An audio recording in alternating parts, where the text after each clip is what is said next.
back, guys. We're going to do a 2008 CBR600rr. Do a set of forks of those today. Today we've got kind of a dual video because I actually have Andreani Race cartridges in this set of forks. So we're going to go over a few small details on those and also give you the details you need to do on your OEM forks. Okay, so let's go over some of the tools that you'll need for this job. You'll need, for the stock setup, you'll need a 24mm to break the cap loose. You need a 19mm for your preload adjuster, or you could do a 19mm socket instead of a wrench in this case. You're going to need a 17mm socket, or excuse me, wrench, to hold on to the bottom of the fork cap, and a 14 for the jam nut that holds it all together here. You will also need a flat blade screwdriver, and the two things you're going to do before you break it loose on the stock forks, which are the same things we'll do on the race cartridges, is you're going to back your preload all the way off. So you're going to take your 19mm and you're going to turn this adjuster until it stops.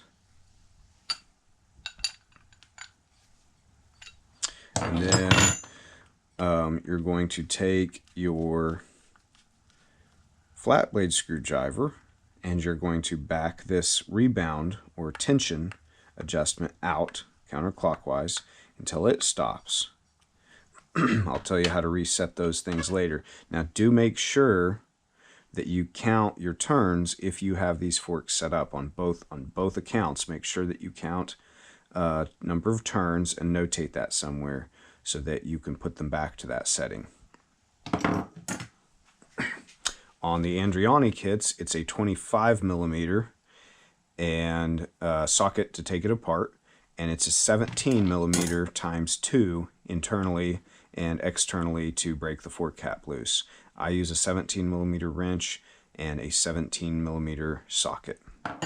You're also going to need a pick, or that's what I like to use. You can use a flat blade screwdriver, I'll show you later, but I recommend a cheap pick because you're less likely to scratch and damage your fork.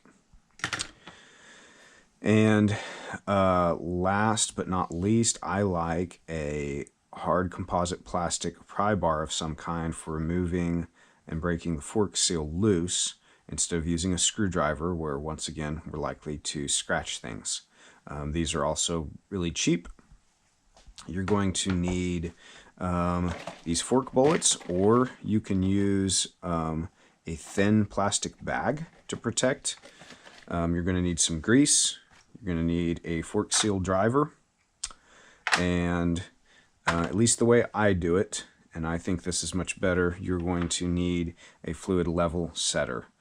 These are only about $15. If you're going to do a lot of forks, you should get some. You're going to need electrical tape, grease, and of course fork oil and fork seals. I think that's it. Let's get back into it. Okay, so same thing is going to be true on these Andreani forks. We're going to start by backing this all the way off. We're going to count how many turns. So that was 1.5 turns from fully open. Then we're going to take our 25mm and break this fork cap loose.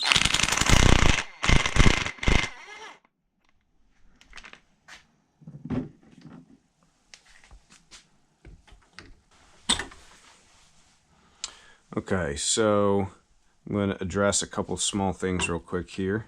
So I've got a fork press. You can buy these from Race Tech, from Andreani, from a couple other places. Or if you've got a buddy, you can buy one of these pretty cheaply. A set of these. You'll need both of those. So what you do in that case is have your buddy hold your fork. You'd screw this into the two little holes in this spacer. And then when your buddy presses down, once you have exposed the nut under here, the jam nut, you slip this in under it, and that's how you hold everything compressed while you take this loose. So if you're doing this at home, want to do it a little bit cheaper, this gives you the ability to do that. It's going to be the exact same process as what I'm doing here. You just do it with some cheaper tools that you can buy at home, or that you can easily get from home.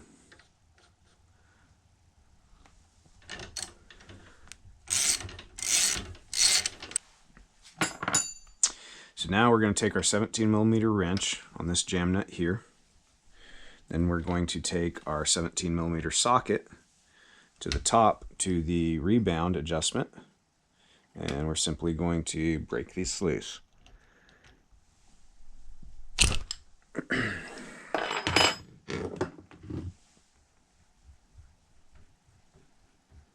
Now, on these Andreani cartridge kits, and in this particular case, it's true of the rebound or tension settings on your stock. Oh, and on the Andreani kits, you're going to need a 3mm. We've already turned these out all the way. So what I'm going to do is turn this screw back in 4 full turns.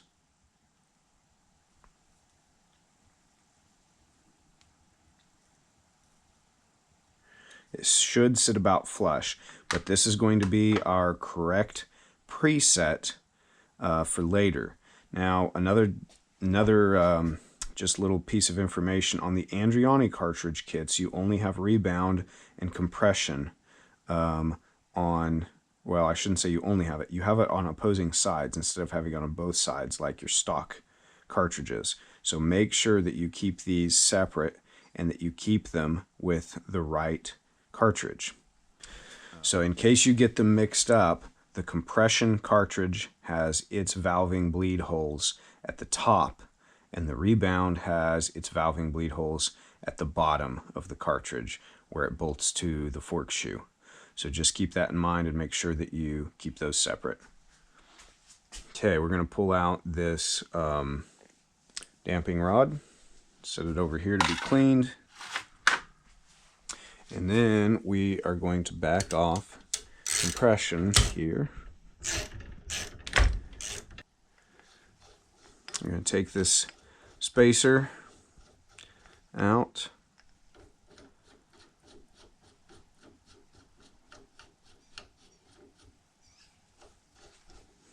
Set it over here to be cleaned. The spring as well. Just going to have some fluid on it.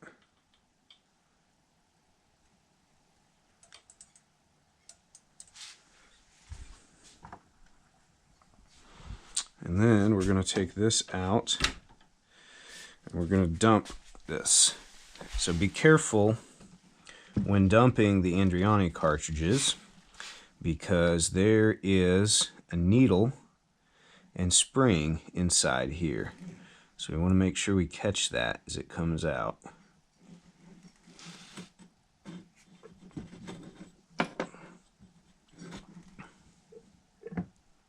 There the needle is. Now on the stock cartridges, there the spring is. On the stock cartridges, you're not going to have to worry about that. Just pull your compression, or not your compression, your damping rod out, and you're fine.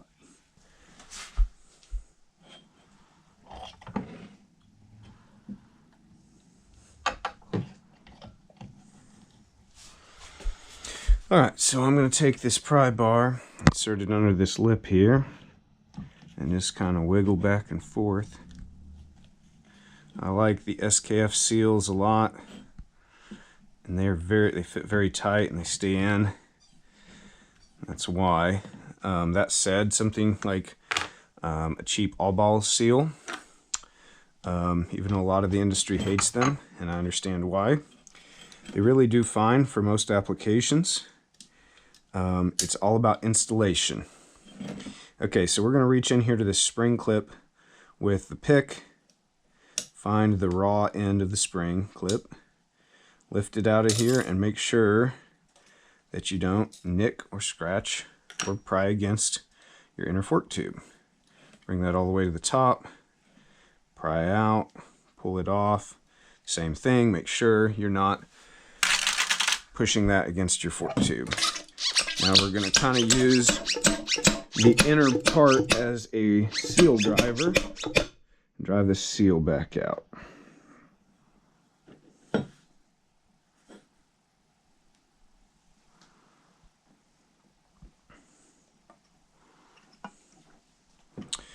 Now we're going to use our little pry tool very carefully on these ceramic coated bushings. Pry in the middle.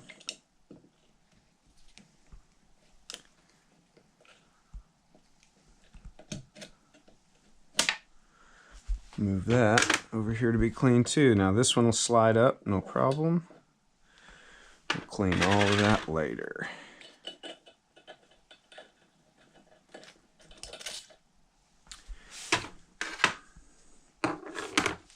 Now we'll remove, this is just part of the KYB fork kit. So we're going to discard all of these parts.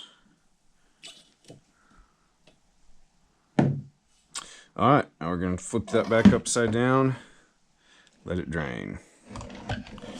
So now we have completed disassembly. We're going to drain everything, clean everything really thoroughly. Alright, now that we've got everything very clean, what we're going to do is take the appropriate size fork bullet, put it on, wrap the bleed holes with electrical tape. If you don't have a fork bullet, you can take the corner of a very thin bag and place it over here, cut off any of the edges like Ziploc or anything like that. And that's just going to protect all these raw surfaces for the seal. So next we're going to grab our seals. Get these premium SKF ones here on this particular project. So this is a seal, the wipe, and in this case a spacer. So I'm going to take a little bit of grease here and grease up the inner and the outer part of the seal. Just going to help that go on. It also protects the seal a little bit as it goes on, makes it easier to put it on, just overall aids and eases this process. Just needs to be a thin layer.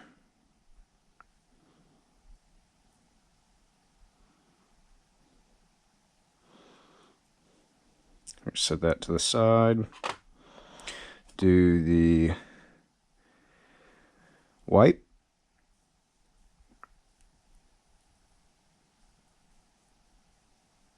We only need to do the inner part of the wipe. Okay, so the wipe is going to go on first. Feel like it should be obvious, but spring side down. Slide that over all the way to the bottom. Then the seal, you see how it's kind of got a concave and then a convex portion. The convex portion is going to go out. Concave is what's going to be collecting the oil basically. So then that's going to go on over and down. Then we're going to put our spacer on. You could put your spacer either way, doesn't really matter. You could put it before or after your washer. Oh yeah, we got to take all this off. Do a quick wipe down again of the fork. Remember, cleanliness is key in this. Okay, we're going to go on with the spacer and then on with our OEM spacer or washer. Now this washer has a square edge and a round edge. You want the square edge to go down toward the seal. So we're going to put it on like that. Alright, so now we are ready for our bushings. So remember to inspect these bushings for wear. Make sure that they're good. So we're putting the larger of the two on first. It's just going to slide straight down. And the smaller but thicker of the two is going to go on right here. We're going to spread it a little bit and it'll pop on and it will retain everything else. Alright, now we're ready for reassembly of the lower to the upper. I invert. Put it all together like this. I hang it on my hook. I'll slide this seal down. This is when you're going to need your seal driver. You're going to pop that around, and that slide hammer. Some seals go down better than others.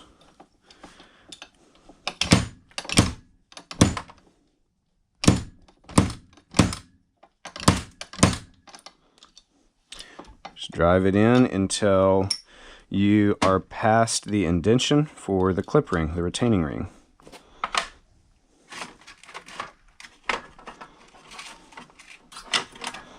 So here's my retaining ring. Same as before, I always start it from the most far away portion away from the seal. So I'm going to start it up here, spread it, so I make sure I don't have any potential of nicks. I'm going to use a scratch-free pry bar and pop it into place. Make sure both sides are popped into place, and then slide your wipe down. Press it firmly into place. It's very rare to need a seal driver to press these into place. Alright, quick wipe down again, because that grease leaves deposits. That'll all go away. Again, just for installation.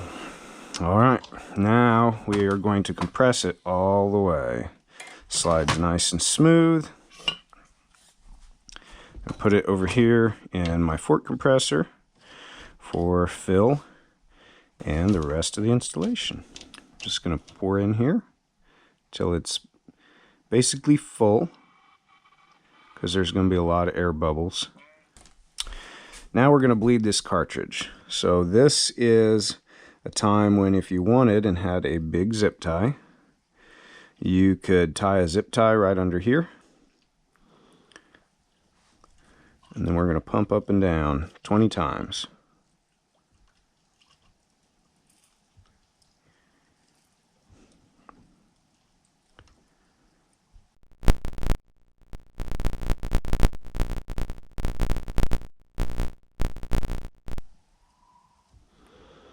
Okay, so the theory is that now we've voided all the gaps and pumped out all the bubbles. So now we're going to set the fluid level. This is when I'm going to use my fluid level setter. The air gap on this is 110 millimeters. That's how I have this set. Now you could use the pour-in system instead, which is you pre-measure your fluid based on a certain specification and just pour it in. And it should be essentially the same air gap that way. Now you'd have to find a spec for that. I honestly don't know what that is. Can't help you there today. I never do mine that way. I set them to air gap. I think it's not more efficient, but I think it's more precise that way. All right. There it is.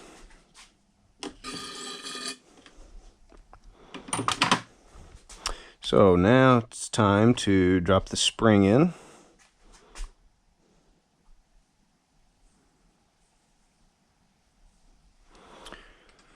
So this time is when you would basically thread that zip tie up through the spring.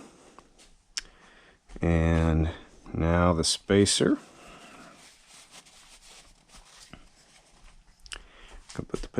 Gonna put the spacer in here on top.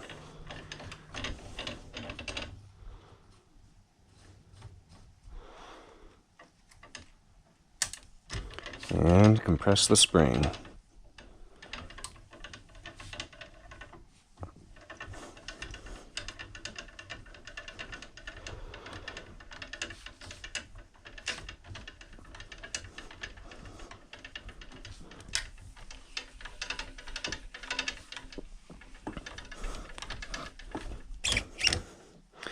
Alright, see, we've exposed the top of this rod. Be the same thing that you do with the zip tie. Then if you're using the zip tie method, you would use this guy, and you'd slide it in under there, and Well, if you're using the zip tie method and a buddy method, this wouldn't be being held, so you'd slip this under here. It would hold everything in place while you reassemble. So now we're ready for this needle and the spring. Spring first, needle on the Andreani's, drop it in there, and then the damping rod. Now remember, on the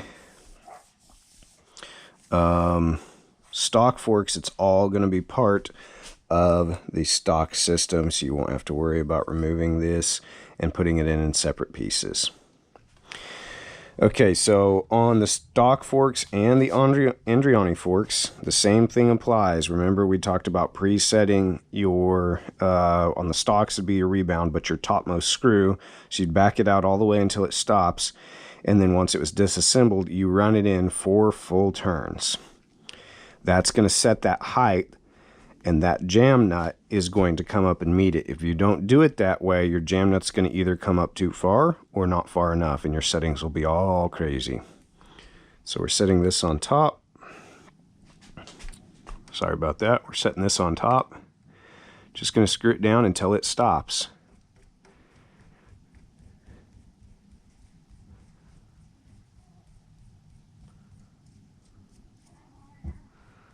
Okay, there it is. Then we're going to screw that jam nut back up to it. So in this case, the 17 and the 17. 17 goes on top. Wrench goes on bottom. Snugs them up. In the case of the stock forks, you have a 17 down here, and your jam nut is a 14, I believe. So you hold here and here with 2 wrenches. All right, now we're going to remove all this compression, let it all reassemble itself.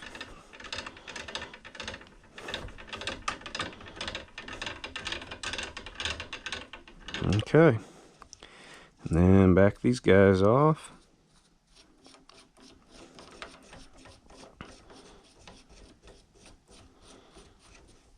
Take it out of the fork stand.